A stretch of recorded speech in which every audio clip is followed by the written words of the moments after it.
Frank and Malachi start a soccer team named the Red Hearts of Limerick, inspired by their mother's old red flapper dress. While looking for the dress, Frank finds his parents' wedding certificate and learns that he was born only 6 months after. He asks his friend Mikey Malloy what it means to be born early, and Mikey tells him that it means he is a bastard and is doomed to spend eternity in limbo.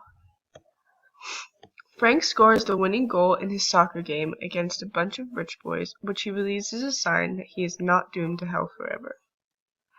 Frank helps his neighbor, Mr. Hannon, deliver coal in exchange for pay because he suffers from sores on his legs.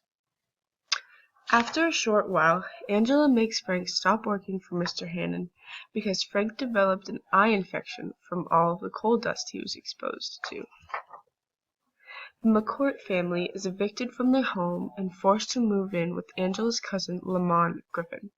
Frank doesn't like Lamont, so he moves into his uncle Ab Sheehan's house. Frank gets a job at the post office, delivering telegrams. He delivers a telegram to a beautiful young girl named Teresa Carmody. They make love, and he continues to visit her until one day he finds out that she is in the hospital.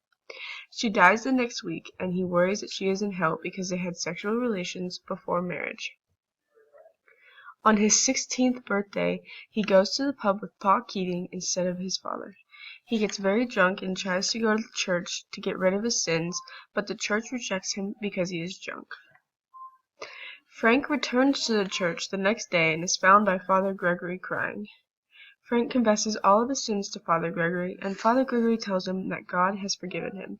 He just needs to forgive himself. Frank takes 417 pounds from a dead woman and uses it to buy a boarding ticket to America. Frank meets a priest on the ship who takes him to a party where he gets drunk and meets lots of women.